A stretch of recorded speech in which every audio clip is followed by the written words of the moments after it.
Here are some facts about me. I didn't even come to my father's funeral. My wife was crazy, and that is no exaggeration. 3 of my 4 children died. Depression almost killed me. All facts are truth. I am ashamed of some things, and some things almost destroyed me. However, it is an integral part of my life. It proves that famous people have the same problems and life challenges as everyone else. Now all about it in more detail. I didn't even come to my father's funeral. Ah, how the weight of a father's hand can shape a man, for good or ill. A father can be a sculptor, molding the clay of his son's character with firm hands, or he can be a blacksmith, hammering the metal of a boy's spirit into shape, sometimes leaving cracks that never truly heal. My father, Thomas Lincoln, was a man of the soil, born into the rhythms of the earth, a carpenter by trade and a firm believer in the virtue of toil. For him, labor was not merely a necessity but a creed, a philosophy that defined a man's worth. He valued the kind of strength that could drive a plow through unyielding soil or raise a roof beam high into the sky. Calloused hands and a sturdy back were, in his eyes, the marks of a man fulfilled. But in me, he found a son who was crafted from a different mold, a boy whose strength lay not in his muscles but in his mind and his pen. This divergence set the stage for a lifelong conflict, a quiet but persistent battle between 2 opposing visions of what it meant to be a man. My father saw books as a distraction, a betrayal of the honest, tangible work of the hands. He could not fathom why I would spend countless hours hunched over borrowed pages, squinting at words by the dim, flickering light of a candle. To him, this was idleness, a frivolous indulgence that led nowhere good.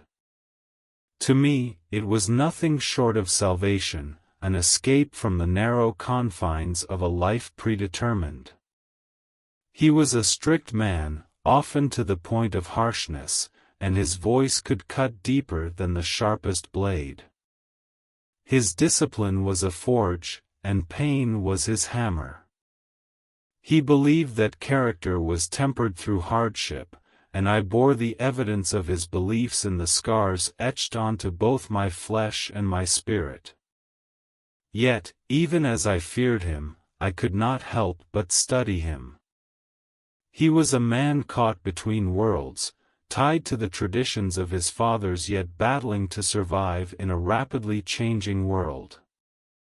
I do not believe he ever intended to be cruel, but intention and impact do not always align. I will not say I hated him, for hate is too heavy a burden to bear for long. Yet, I cannot deny the chasm that grew between us. He wanted a laborer and found a dreamer, I wanted understanding and found a tyrant. Perhaps we both saw shadows where there were none. He, desperate to shape the world in his image, could not see that my resistance was not rebellion but a plea for recognition. I, desperate for freedom, could not see that his rigidity was born of fear, a fear that the world would crush a boy who dared to dream too far beyond his station. When he fell ill, I was far away, building a life on my own terms, far from the fields and traditions of my upbringing. The news of his passing reached me, and though I felt a deep stirring of something, grief, perhaps, or guilt, I did not return. Perhaps it was resentment that kept me away, a wound too raw to be confronted. Or perhaps it was fear that I would stand over his grave and find nothing to say, no words that could bridge the distance that had grown between us. What could I have said to the earth that now held him? Forgiveness? Gratitude? I was not ready for either, and so I stayed away, choosing silence over confrontation.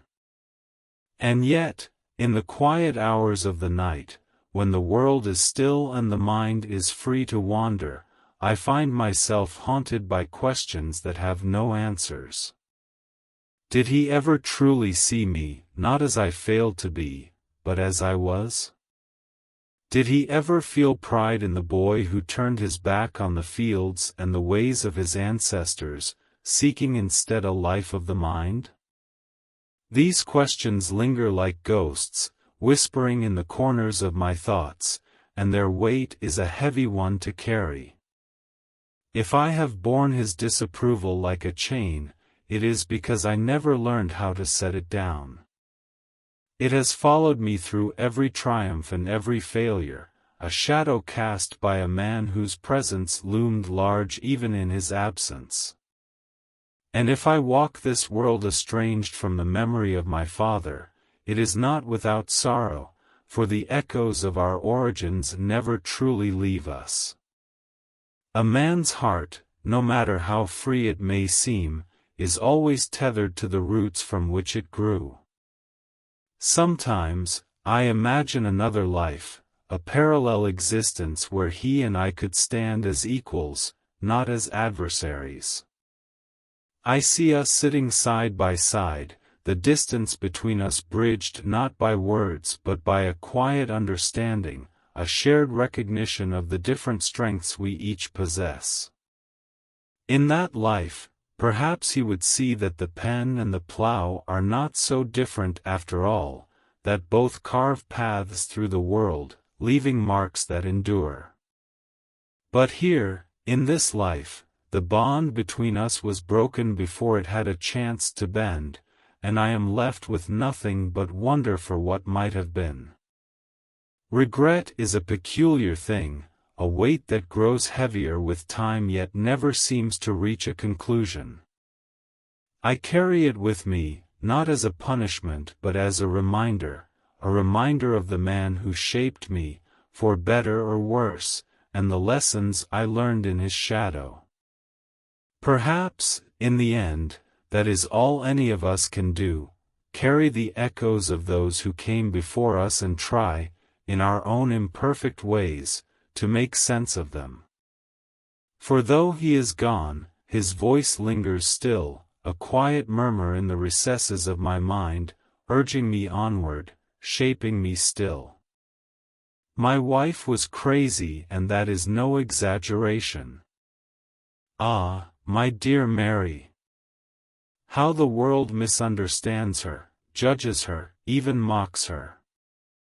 Yet, who among us carries a sorrow so heavy as hers, or bears it so bravely? My life with Mary has been a tempest, yes, but one with flashes of light and warmth that even the fiercest storm cannot extinguish. I met her in Springfield, Illinois, in 1839, during a time when I was still finding my footing as a young lawyer. Mary Todd, the daughter of a wealthy Kentucky family, stood out in every way imaginable. She was highly educated, speaking fluent French and possessing a keen interest in politics, a rarity among women of her time. People often described her as ambitious and outspoken, qualities that were both admired and criticized. For me, those very traits set her apart. She was sharp as a blade, quick-witted, and full of a passion for life that both captivated and intimidated me. We married in 1842, despite differences in our backgrounds and the doubts of those around us. Mary had grown up in privilege, while I had known only poverty. She was accustomed to refinement, while I was often described as rough around the edges. And yet, despite these contrasts, or perhaps because of them, we found a kind of balance, at least in those early years. Mary was always a woman of deep feeling. Too deep, perhaps, for a world as hard and unyielding as ours. When we began our family, her joys and sorrows became intertwined with the lives of our children. Our home was blessed with 4 sons, Robert, Edward, William, Willie, and Thomas, Tad. Yet joy was often shadowed by tragedy. Eddie, our second son, died in 1850 at just 4 years old, likely of tuberculosis. Mary was devastated, as was I, but her grief ran to depths I could scarcely comprehend. The death of Willie in 1862 during my presidency shattered her further. Willie was a bright, cheerful boy, beloved by all who knew him, and his death from typhoid fever left an emptiness in our home that could never be filled. Mary mourned him with an intensity that frightened even those closest to her. She would sit in his room for hours, refusing to leave, clinging to his belongings as though they could bring him back. I grieved too, but my role as president demanded composure. Her grief, raw and unrestrained, became another point of tension between us. And the public, they are merciless, are they not? Mary's coping mechanisms often drew harsh criticism. Her penchant for fine clothing and extravagant White House renovations during a time of war was seen as selfish and unpatriotic. What they failed to see was her longing to create some semblance of beauty in a life marred by loss and chaos. To her, the silks and jewels were not frivolities but a way to assert dignity in the face of overwhelming sorrow. Her temper and mood swings became a source of gossip in Washington society. She was accused of meddling in politics, of being difficult to work with, even of being disloyal. Every word of criticism seemed to wound her more deeply.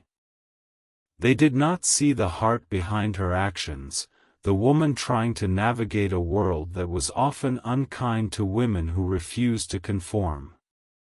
It was not easy for me.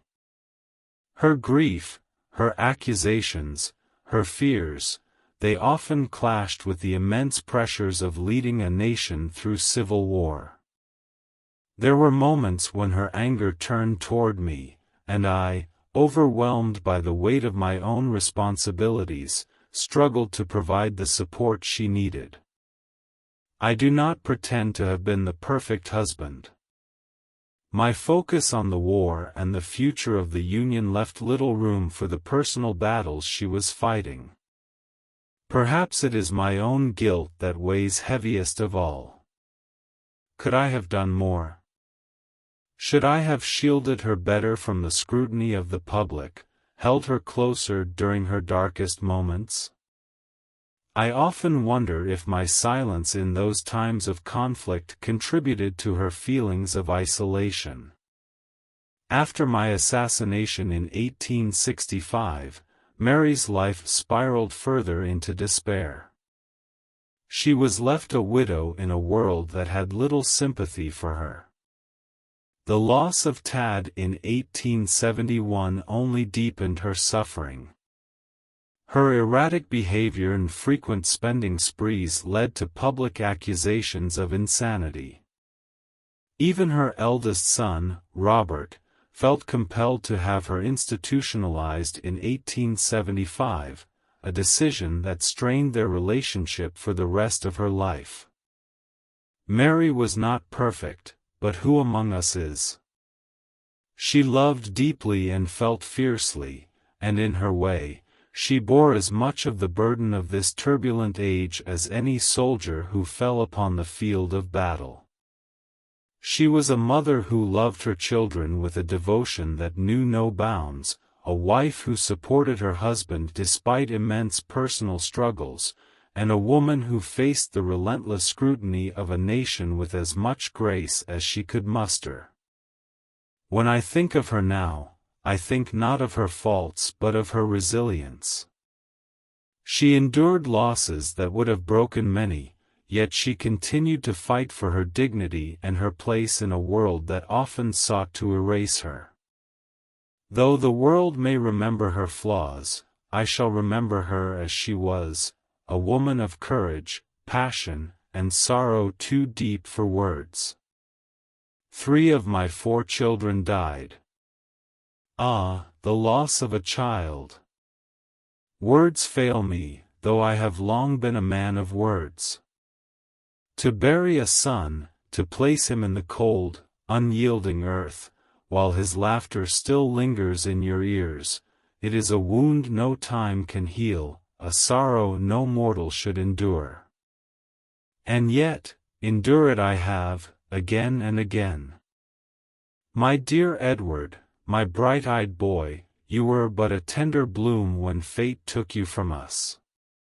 Barely 4 years old, your laughter filled our humble home like sunshine breaking through the clouds. And then came the fever, relentless and cruel. I sat by your side, helpless, watching as the light faded from your eyes. I held you, my boy, as you took your final breath. It was as though the heavens themselves had dimmed.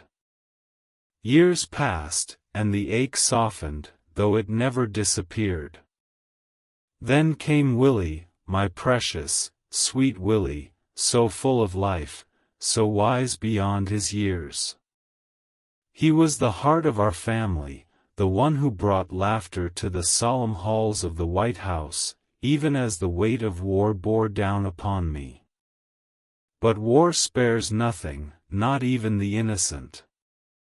When Willie fell ill, I prayed as I had never prayed before. Surely, I thought, surely God would not take another son from me. But my prayers went unanswered. As I watched him slip away, I felt the very ground beneath me crumble. When he passed, it was as if a part of my soul had been buried with him. Mary.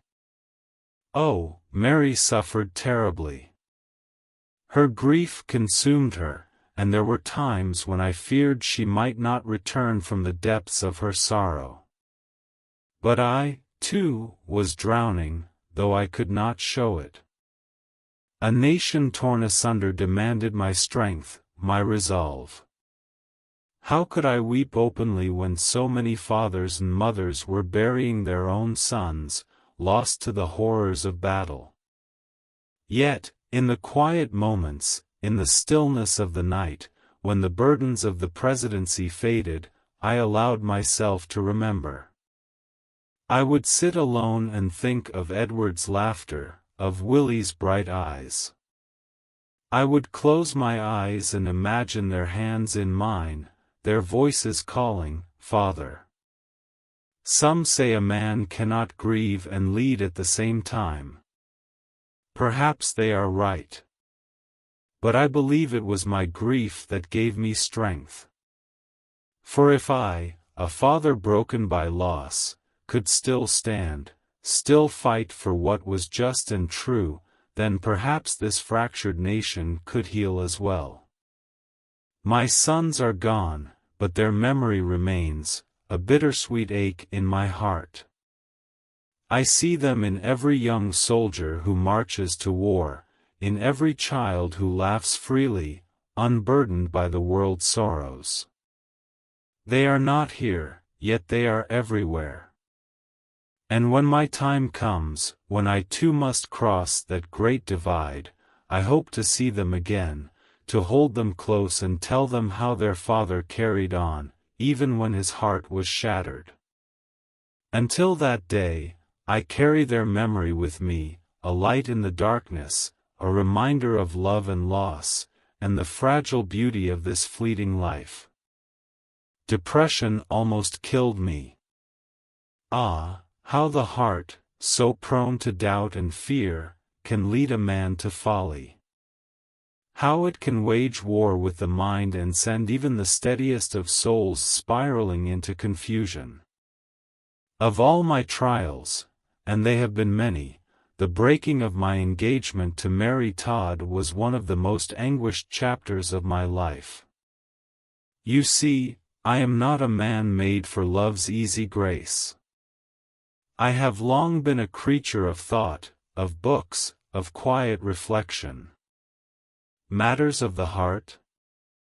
They confuse me, terrify me, even. And yet, there was Mary, with her sharp wit, her fire, her unyielding spirit. She could match me, word for word, thought for thought. And in her company, I found myself both drawn and afraid, as though I had discovered some great and untamed force of nature. We were to marry, she and I. The banns were read, the date set, the future laid before us like an open road. And yet, as the day approached, my mind became a battlefield. Questions swarmed like bees in a hive. Am I good enough for her? Could I provide for her the life she deserved? Would my restless nature doom us both to unhappiness? These doubts grew louder, drowning out reason, and on that dark day in 1841, I broke our engagement. I withdrew, not with courage but with cowardice, unable to face her or even myself. I know not what hurt more, her wounded eyes, or the knowledge that I had put that pain there myself. In the days that followed, I was a man adrift. I took to my bed, consumed by a darkness I could not name. The most miserable period of my life, I later called it, and I spoke true. Friends feared for my sanity, and I confess, so did I. To have hurt Mary, to have cast aside something so rare and beautiful, felt an unforgivable sin. And yet, time, as it often does, worked its quiet magic. Slowly, painfully, I began to find my footing again. I returned to the law, to my books, to my work. But Mary never left my thoughts. By some miracle, her forgiveness, her patience, her belief in me that I scarcely deserved, we found our way back to one another. And though our marriage was not without its storms, I have often thought of how close I came to losing her forever, and how that loss might have shaped me into a different man, a lesser man. Even now, I wrestle with the memory of that dark time. Perhaps it was a test, a reckoning of sorts, to measure the depth of my heart and the steel of my resolve. If so, I pray I emerged stronger, though the scars remain. From this, I have learned that love is no simple matter. It is not always soft, nor always kind. It can wound as surely as it can heal. But it is worth the pain, worth the risk, for in its crucible we are made whole. So let my misstep, my folly, serve as a lesson to others. Do not let fear guide your heart. For love, though fraught with uncertainty, is the greatest force we mortals can know. And when it is true, as I believe it was with Mary, it can endure even our greatest failings.